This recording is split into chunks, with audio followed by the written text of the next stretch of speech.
All right, so we are starting.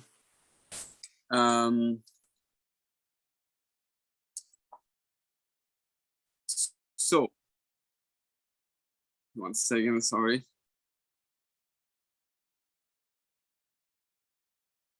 Um,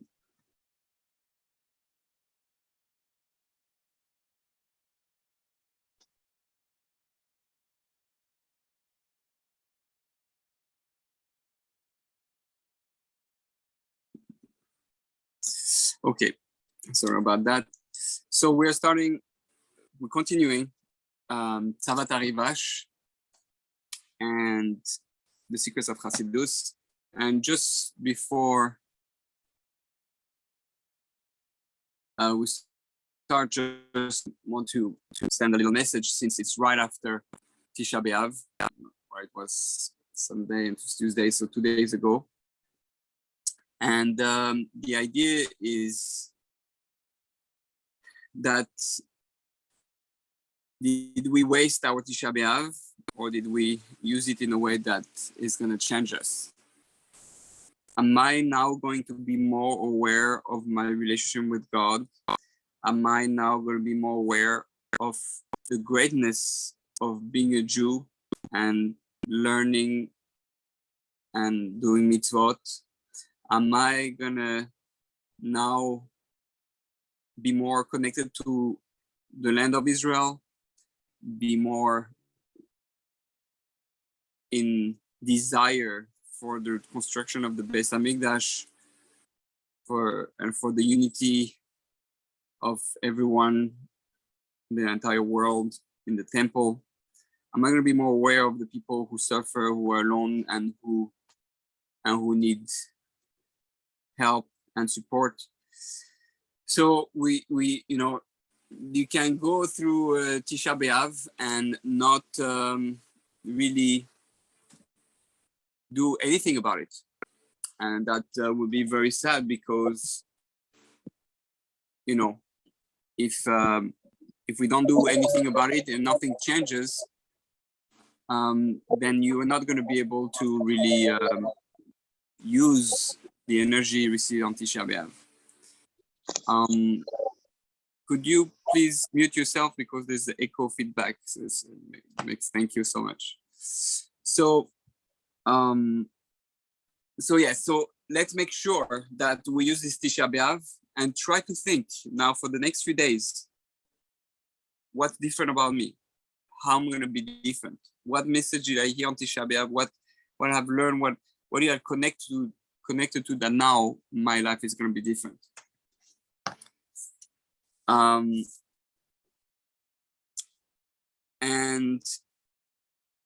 the next message I wanted to give before we start the Baal Shem Tov was,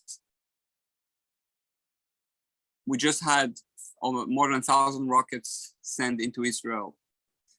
More than 900 landed in Israel.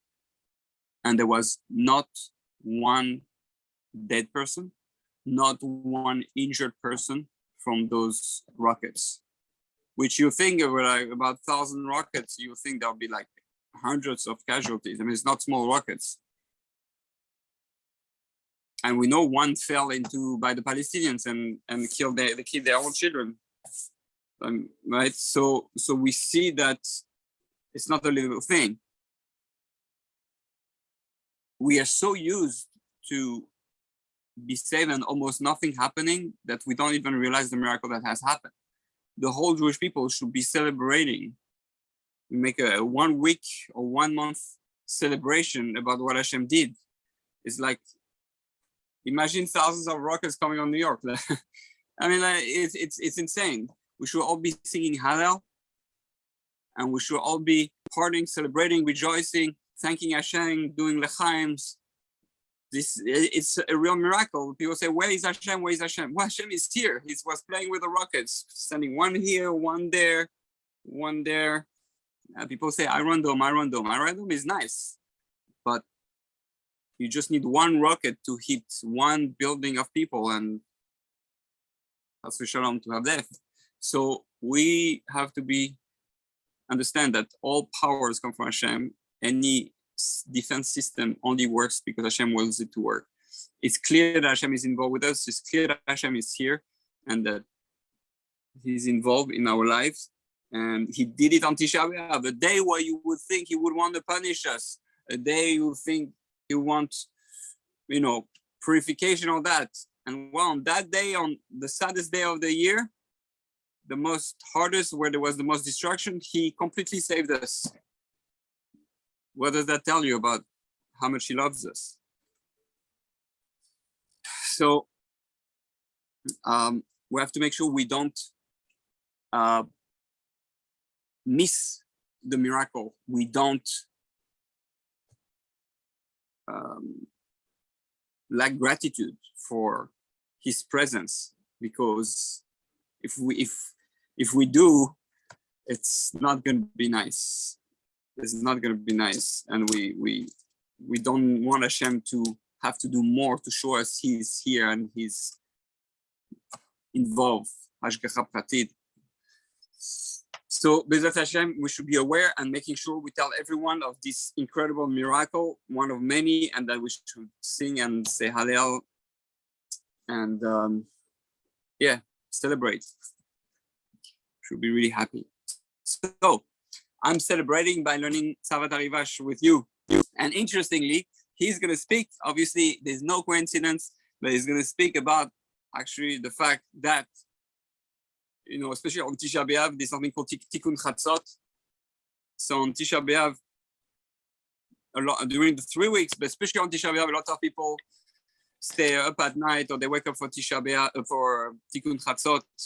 So the Baal Shem Tov is about to, it's chapter 16, to tell us about the greatness of Tikkun Chatzos. So one of the things that someone can, if he wants to change his life, one of the things he can do in memory of the temple and trying to feel Hashem's connection to us and His desire to be with us is to cry when He cries.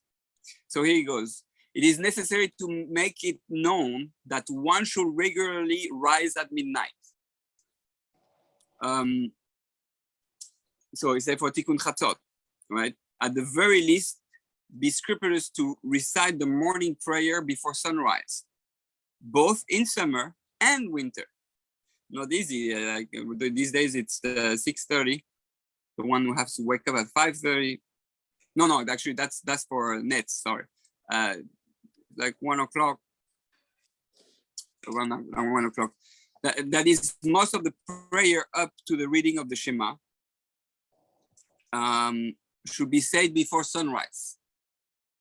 Oh. The difference between before sunrise, listen to that. Telling you the greatness of praying before sunrise. The difference before sunrise, after sunrise, is as great as the distance from east to west. Wow. For prior to sunrise, one can still negate all judgments because the time, that time from Chatzot till the morning, it's the moment. Please mute yourself. Need everybody to mute themselves. Yeah, thank you. So that from Chatzot, so the middle of the night, which is around 1 o'clock, 1 o'clock, depending the summer or winter, and until sunrise is a time where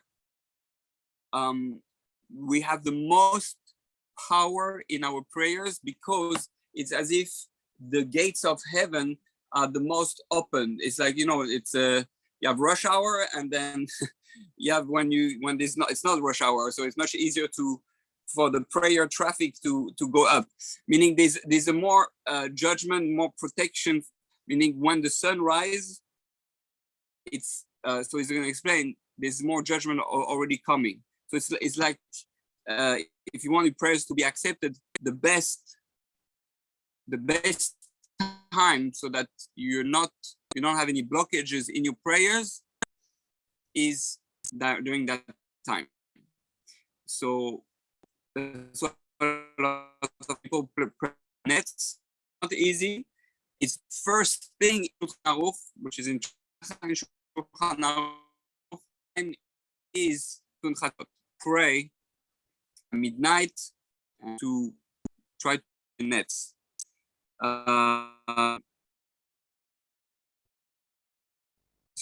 So here is a this note: with the destruction of the Beis Hamikdash, midnight became the time that God Himself mourns that the destruction of the temple and the subsequent exile of Israel. That it became a special time for Israel too to mourn and lament its exile and to pray for the redemption.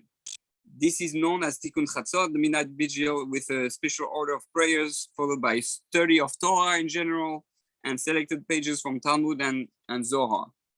So the mystics are very empathic on the practice of study and prayer at night. It is a recurring theme in our text. We speaks a lot about it in Tikkun by Hasidim. It's a big thing. And just like Rav Noach Weinberg said, that's all regarding. I'm going to tell you, I have a picture about it. Rav Noach Weinberg, he says. So someone was discussing with Rav Noach Weinberg about Tikkun Chatzot, and he was saying, in terms of that we should do Tikkun Chatzot in order to feel the pain of longing for Hashem, and he told me, your pain? What about feeling Hashem's pain? Right? Who feels more love and pain? Us toward Hashem or vice versa? I don't know about you, but right, this Tisha B'Av, I am going to sit down and comfort my father instead. Meaning that we always think about my pain, my struggle, my sadness. What about Hashem's pain? Obviously, it's Kavyachol is an image, but Hashem wants us to use this image and make it real.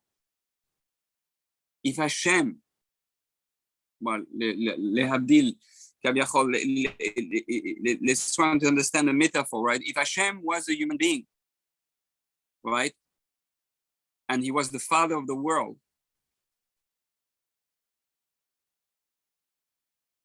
or a mother crying for a child to come home because the child is lost its spirituality. We parents all know that. So it pains that it's heartbreak. So would you see the child or the mother who is getting more pain? The child is not even aware that sometimes of its own situation, but the mother, she feels the pain of being disconnected to her child. So Tikkun Chatzot is, and it doesn't have to be just Tikkun Chatzot, but in general, when do we think of the pain of man? When do we think about Hashem's suffering for us, Hashem's desire to be with us? That's a bit what Tisha B'Av is recognizing that we need to comfort Hashem as much as we need to comfort ourselves, if not more. But we just have a hard time to make God real, and we think, what do I mean comforting Hashem? Like, it doesn't make sense. But that's what Hashem wants. Hashem is asking, when are you coming back to me? I'm waiting for your love. I'm waiting for you to ask me out again. I want you to come back to my home, to Israel, to my land, to my home, to the source. So we have to think a bit in different ways. So that's one of the things we can do on Tikkun Chatzot, to feel for Hashem, to feel the pain of a mother or father or a spouse disconnected from its love, its child. And this is indicated in the verse. So we're going back to the time of prayer. So before sunset is the ideal. So one have to try to one's best. It's not easy. It's really going against one's nature. Not always possible because of the way people work. Today also with the light, electric light, we don't go to sleep early. And people watch movies or shows, or and that people stay up late, and therefore they're not able to wake up early. In the past, people didn't have electricity, so they will go to sleep at sunset, and it will be easier to wake up in the middle of the night to pray for God. But one should ask oneself, right? Am I bothered with the Jewish people being exiled? Am I bothered that the temple is destroyed? Am I bothered that I don't live in Israel? It should bother us so much that it makes us wake up at night. Am I bothered that the Jewish people are suffering, that there's abuse, anti-Semitism, all that stuff? We have to think bigger, mochin de gadlut, like the Baal Shem Tov says. So we have to fall in love and feel, fall in love so much so that we can feel the pain of Hashem, right? If we understand how much Hashem loves us, then we will feel more and more his pain, so to speak. So this is indicated in the verse, the sun is like a groom coming forth from his bridal chamber, rejoicing like a warrior, and nothing is hidden from its heat, chamato.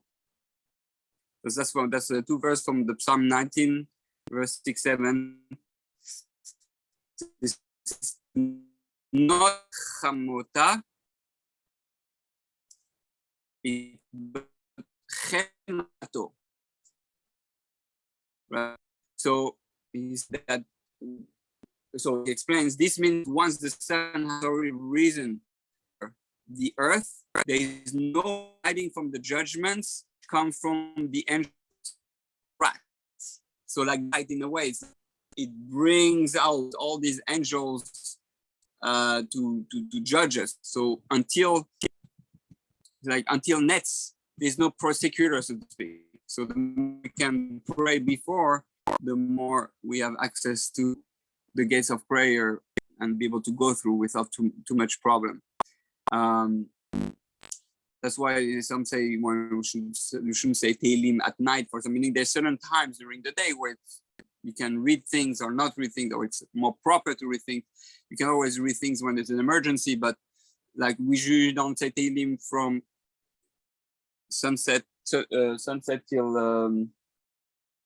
midnight, because the judgment or the powers of evil have more access to the world. There's a system, and we have to kind of flow through the systems, like astrology. There's a system we have to know when to pray, when to say certain things, when to do certain things. Thus, do not regard this matter lightly, for it is of great import. The Baal Shem Tov, may his memory be for blessing, was very particular with this, to the point that when he did not have the quorum, meaning a minyan, he would pray on his own. The praying before sunrise, right? The halacha is ideally is to pray with a minyan, 10 people. But if there's no minyan before that, so according to Chatzos or certain individual or Kabbalah, it's better to pray alone and to pray nets at sunrise. One of the ideals of sunrise is that just like Hashem brings its light into the world, since it's chesed, where light is clarity, it corresponds to Avraham, the morning prayer. So the sun rises at the horizon and it sends all its light, its energy, right? And the world becomes alive. So too, you emulate Hashem and you emulate Avraham by doing chesed. You pray at that moment. That's when you start the Shemoneh Esrei, and the rays of the sun start shining on earth, and you basically are doing the same thing. You're allowing Hashem, in the sense that Hashem gave you the opportunity to bring into the world what the world needs. He empowered you to be able to do that, to be part of giving to the world, just like Hashem gives to the world, and be partner with Hashem. And as you say, Shemoneh Esrei, you're giving to the world all those things. You're giving chonen das, and you give slicha, forgiveness, and you give. I mean, you give, but you allow Hashem to give. You allow Hashem to do more for the world, thanks to your words, to bring the Beis Hamikdash, Bonei Yerushalayim, Matzmiah Keren Yeshua, all those things, Shomer Tefillah, all this. So that's a very powerful. You have to imagine you're like the sun, giving your light, participating in the good of bringing the good into the world. Okay. So we continue with chapter 17 and 19. 17, 18, 19 is in one piece. He says like that. Do not allow a single day. Oh, by the way, when one does Tikkun Chatzot, it's in the beginning of every Sephardi Siddur. Ashkenaz, they hadn't put it there. I guess they want, well, I don't know what they want. I don't know why they took it out, but it's in, you can find it everywhere online. Or there's special books just with the Tikkun Chatzot. This Tikkun Rachel, Tikkun Leah. Sometimes we say both, sometimes we just say one. But it's almost every night of the year, except when there's a holiday or Shabbos. We're not supposed to be sad, and we sit on the floor. Some men put a talit, but it doesn't have to be. We sit on the floor. Some take off their shoes, you know, and we are like a poor man, like a poor tefillas oni. We mourn on the floor, the destruction of the temple, the lack of Hashem's presence, praying that people are not looking for God, are not in love with God. And so all those things, and trying to comfort Hashem, to cry with him, say, don't worry, Hashem, your people. It's a very Hasidic thing to do, you know. The big Hasidic rebbes, they love the Jewish people, and they always give a good word about the Jewish people to Hashem. They love you, they want you in their soul. They're lost in the exile, the Erev Rav and all that, but they want you. Be patient, give them a chance, support them. Really, in their heart and their soul, they're crying for you, Hashem. They want you. They're in love with you. So that's a beautiful thing to do if we can. It's not easy. Rav Noach Weinberg said that if one is too hard to do Tikkun Chatzot, he said that one should say at least, first of all, you can say Tikkun Chatzot in the morning, even after sunrise, technically, right? It's not the ideal time, but you can say. But even if you don't say everything, you can say Anaros Bavel, for example. One of the things I had started to do a few years ago, I say, no matter what, whether I say or don't say Tikkun Chatzot, I say Anaros Bavel. So like that, there's always a part of me that is conscious about Tikkun Chatzot, conscious about the Shechina in exile, and destruction of the temple, and it keeps a connection. Yeah. So remember, it's never about quality, always about it's never about quantity. Sorry, it's about quality. So better one verse, one quote, one psalm with love and real meaning and emotions than saying a whole Tikkun Chatzot or anything without just to feel good. I say Tikkun Chatzot to feel like a tzaddik. That's not what God wants.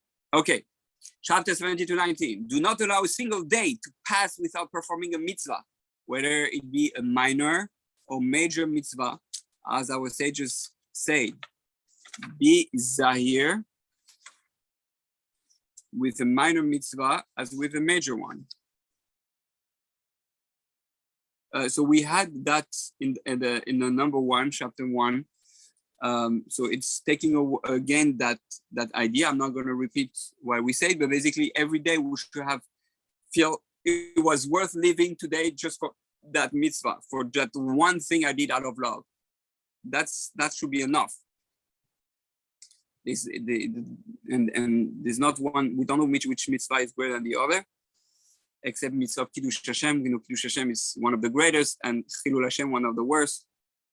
But otherwise, we don't have so much understanding of the greatness of everything we do. So the word Zahir is an idiom of they that are wise, yes, heal, they shall shine. If you're aware of every little thing, just that one mitzvah can change the world, you will shine, your neshama will shine. This means that the soul will shine and grow from a minor mitzvah, even as it does from a major one. For the merciful requires the heart. Okay, all this was part of the first paragraph. This is a very significant matter, for then you know that you achieved something that day. You created an angel, and if there be for him an angel, an intercessor. So just to understand that everything you do brings energy. So bring at least one good thing. It was worth living that day for creating that one angel, that one positive energy, that one thing in the world. Because that one thing can change everything, right? Like that one drop that enables the whole water in the cup to spill all, right? For the cup to overflow. So that's we have to look at every one of our positive mitzvot like that, and believe we can change everything with that one action. This is indicated in the verse Shomer mitzvah. He who guards the mitzvah will know no evil. Shomer mitzvah doesn't mean, well, let me first say what he says.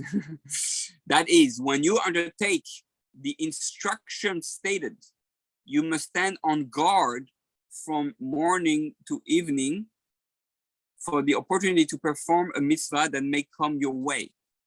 So something beautiful. Shomer mitzvah doesn't mean he's from, doesn't mean he's keeping a mitzvah.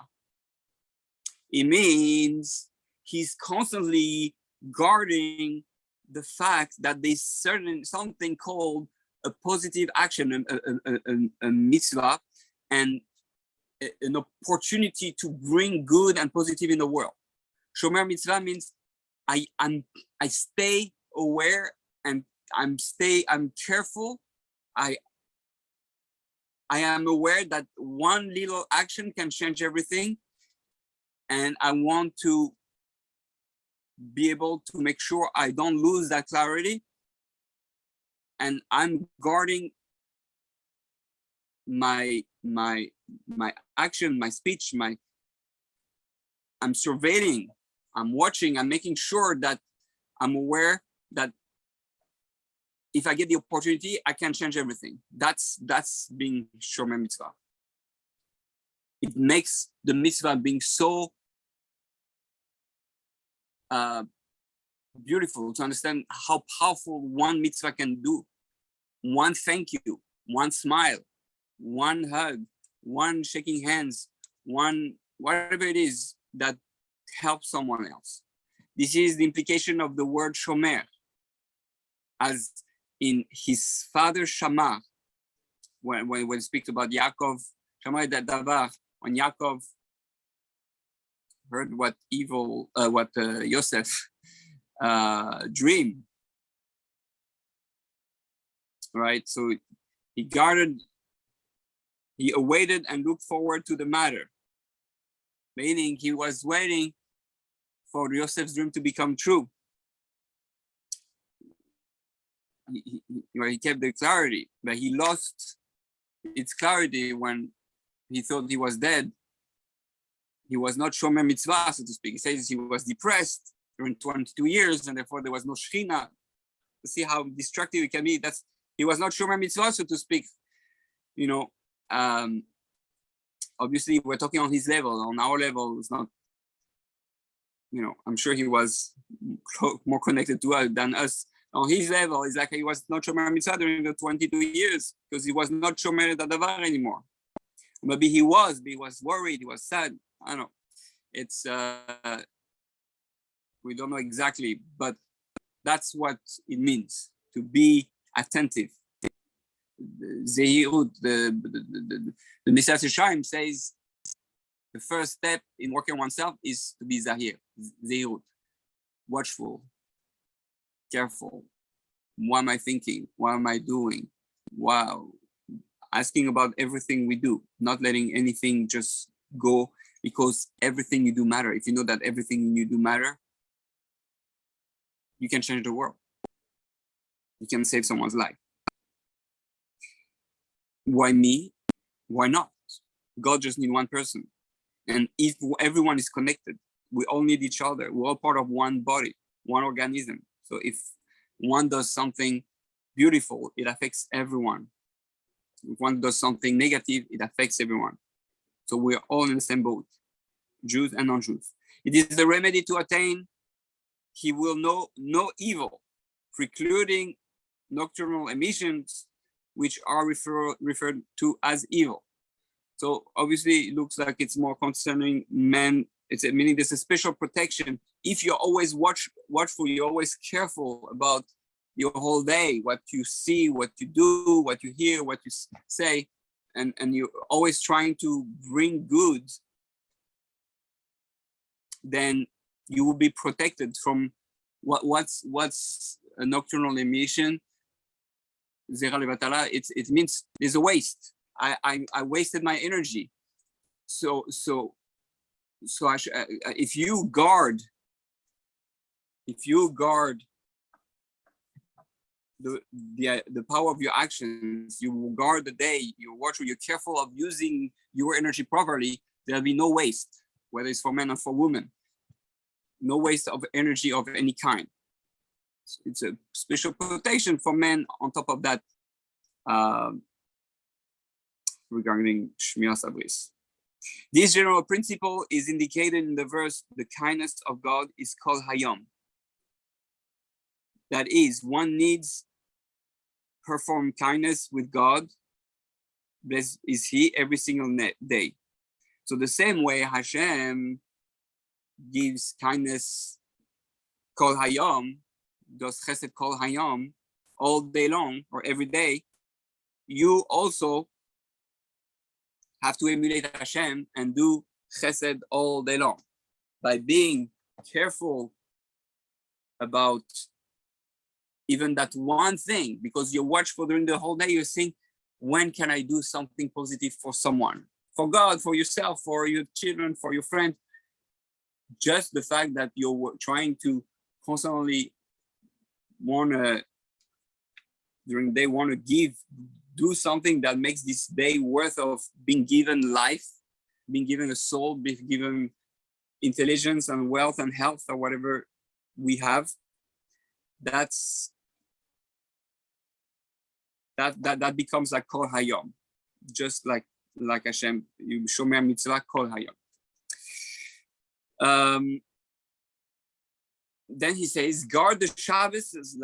So that was the first part of the section. Second part, guard the Shabbos properly with all its details and nuances. Okay, so like we said, here, Shomer Shabbos, to guard Shabbos doesn't mean to keep Shabbos. I mean, in terms of literally speaking, in terms of the translation, it means to protect Shabbos. There's something called Shabbos. What is Shabbos? Shabbos is that intimacy between you and Hashem. Shabbos is that moment when you recognize that every good thing that you have, all the good, all the pleasure you have ever experienced, all come from Hashem. Shabbos is a place of safe space when you understand you can always go back and Hashem will always hug you. He will always love you. He's always waiting for you to come back. Shabbos is a place of love, of unity. That's what you're protecting. It's not about keeping the laws of Shabbos. Keeping the laws of Shabbos is to create something called Shabbos that you're trying to protect. To protect your relationship with God. To protect your mission on earth. To protect where am I? Where am I going? To protect your integrity. To protect the self-esteem you have for you, to protect yourself from being swept into this crazy world, into gallows. That's what all the halachos Shabbos and all these details are meant for. Hashem wants you to think of him even when you cut toilet paper.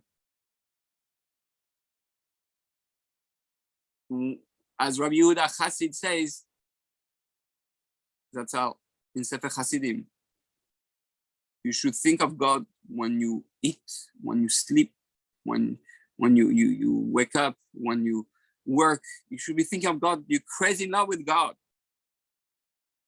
So all those details of Shabbos allows you to think, oh, can I do that? Can I do that? Why should I do it? Why am I supposed to think if I can do this or not? Because Hashem wants you to think of him in every single thing you do. He wants to be involved in your life. He wants you to think about everything with him, with him in mind, where for every decision you're going to do in life, even as simple as cutting toilet paper. That sounds ridiculous, right? But it's not. It shows that you're with God everywhere, in every thought, in every choice, in every action. God is part of your life. This is indicated in the verse Tashev Enosh, you turn man back until he's crushed. Tashev, because Tashev is Shabbos, is the same letters as Shabbos.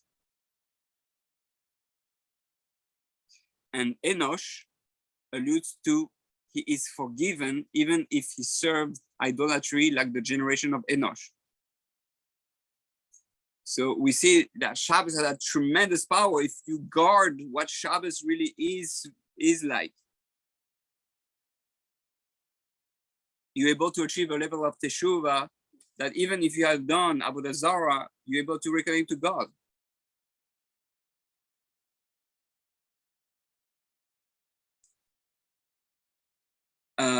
The Kabbalah teaches that, the note here, the Kabbalah teaches that all realms ascend to the spiritual source on the Shabbos. Everything returns to their source, so to be absorbed in higher sanctity. Shabbat therefore signifies teshuvah on its highest level, and its proper observance in both the letter of and the spirit of the law affects atonement. Right. So, and the right. Okay. So we continue the last part of chapter 17, is I guess chapter 9, now chapter 19. Last part of this, what we're reading now. At the very least, be careful with the reading of the Shema, recited twice daily. To do so without any alien thought, heaven forbid. Yeah, so Shema is saying from everything, from all the praying and from all that, all the opportunities that you have during your day, saying Shema is one of the most powerful thing you can do during your day. The Ramchal says one of the reasons we daven every day, especially in the morning, is to allow you to have enough connection to God, enough spirituality, enough awareness, enough energy so that you can go a whole day and not be wiped out by the materiality, by the temptation of this world, by the darkness, all the tests. So you need to have a pillar of strength, a source of energy that allows you to survive the whole day. And he's saying, you know what? You have one for the day, one for the night. That's the Shema. If you say Shema the right way, you understand, I'm ready to die for God. At that moment when I say Shema, I'm saying Shema, I remember that I'm part of God. There's nothing else than God. Nothing can touch me without God's permission. Every person that I see, every thing that's happening, every event is all from Hashem, orchestrated by Hashem, all for the good. And there's nothing else than God existing. There's me and Hashem, and that's it.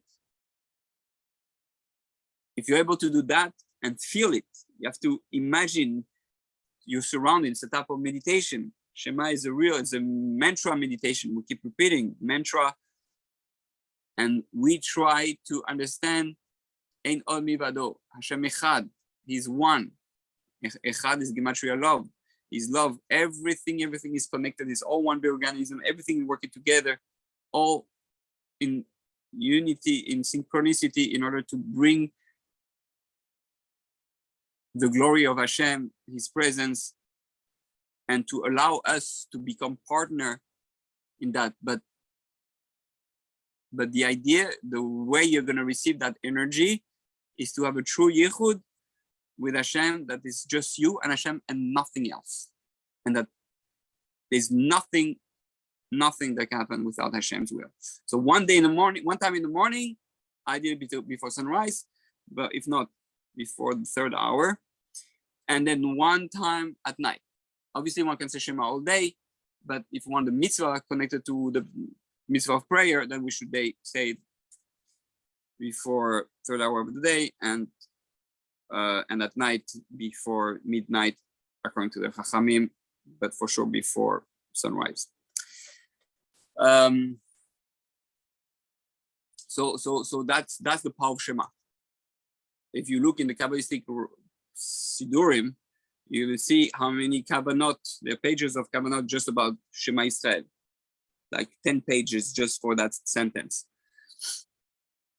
So that means that just by saying Shema Israel, you can change the whole world. You can bring Moshiach just by saying Shema Israel. And not only that, when you say it properly, you are connecting yourself to that source of energy, and you're gonna feel something. You're gonna feel an energy, and there's a type of protection, of aura, that will carry you till the end of the day or the end of the night. To do so is something inestimably great. This is indicated in the saying, whosoever reads the Shema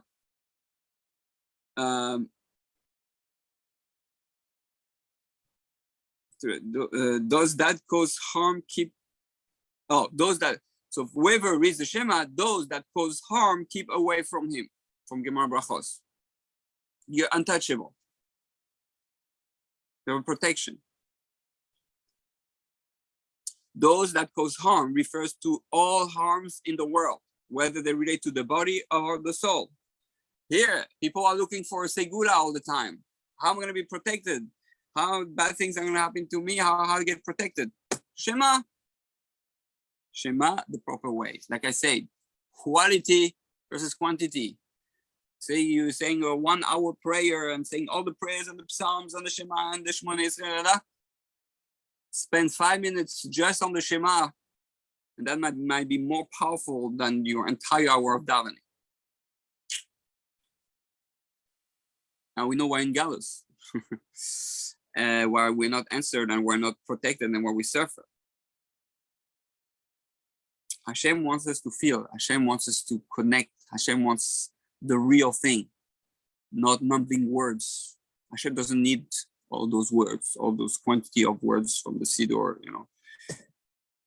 They could help, all of them, if it was done properly. But if done properly, do one thing good, and then you can add, but don't do 20 things halfway good. I spoke enough about it on Tisha B'Av, so you can watch a video if you want more insight about that.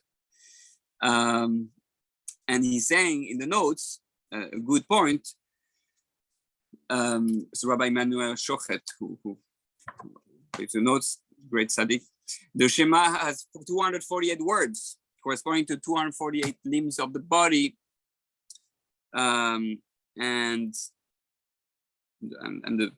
which correspond to 248 limbs of the soul, right? Out of the 613. And therefore, when you say that, you say the Shema with the 248 words, you protect your entire body and soul.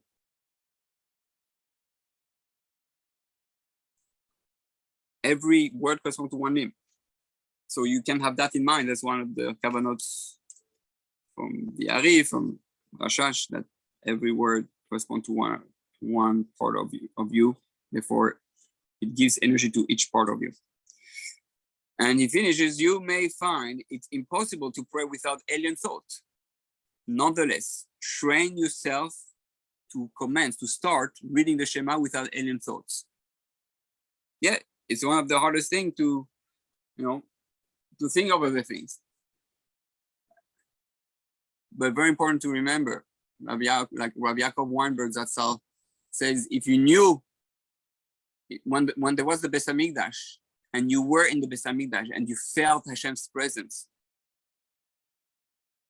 do you think people will have alien thoughts? Obviously, there's always some alien thoughts, but the thing they will think about work or like something stupid or mundane. No, Hashem is here. It's like when I'm speaking with my boss, I'm not thinking of other things. If I'm speaking with my wife, I'm not thinking of other things. I'm speaking with my children. If I'm speaking, whatever, when I'm in a constant and something serious, when the person is physically present, I'm not gonna think of other things. So that was the greatness of Beis Hamikdash. That's what we should pain us, that today we're not connected, that we don't have the Beis Hamikdash, because it means that we don't feel his presence. Because of that, we act as if it's not really here. But if we knew he was here, right, how would you behave if you were 100% sure he was here and right in front of you? You wouldn't have to think of anything else. The only thing you could think of is Hashem himself. It would be easy. So he says, try at least during Shema to feel it's just you and Hashem. And by the way, Shema is, the Ramchal says, is neshika. You is a kiss of God. Hashem is giving you a kiss when you say Shema. That's why we close our eyes. Because when you kiss, you close your eyes. Because the idea is you become completely one with the other. So you become one with Hashem. There's no separation. There's no me, you. It's us. There's nothing to look at, to speak. So that's the Shema.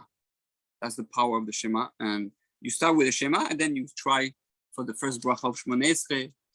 You start for one Ashrei, for the blessing in the morning. But one step by step. Then you can increase the amount of energy that, and then, like Ramchal says, gives you power and energy for the whole week. For the whole week, for the whole day. And yeah, sometimes the whole week. All right. We are gonna stop here. And God willing, next week in Yerushalayim. Why I'm gonna say Lishana Haba Yerushalayim next year? No, next week in Yerushalayim. Next day. To be have, we need to be have. But let's, like I said at the beginning, don't forget to do something different. From Tisha B'Av. If you don't do anything different, that means you wasted your Tisha B'Av. Don't let that energy, that power to vanish. Use it. And try to connect to Yerushalayim, to fall in love with Yerushalayim, with Israel, and prepare to move there.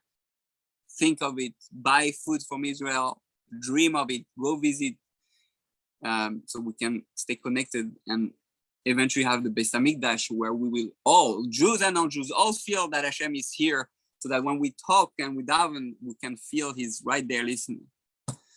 Thank you so much. Thank you for listening. And Bezat Hashem, we'll see you next week for more incredible teaching for our holy Baal Shem Tov. With Shemitah, is there a problem with Shemitah regarding what?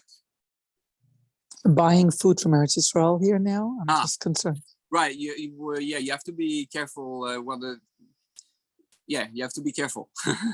You have to watch what only things that are where it says. Usually if it's food from Israel from store, it's going to say, well, usually from the store is not going to buy, you can't buy fruit and vegetable from non-Jewish store from Israel, but you can buy from store. Usually it's they're not going to buy it from Israel if it's because the Shemitah has been taken care of, or it's from the previous year or it's from the new crop or whatever.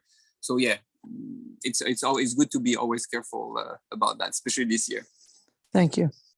Welcome. Thank you, everyone. And B'ezrat Hashem, see you next week. Thank you.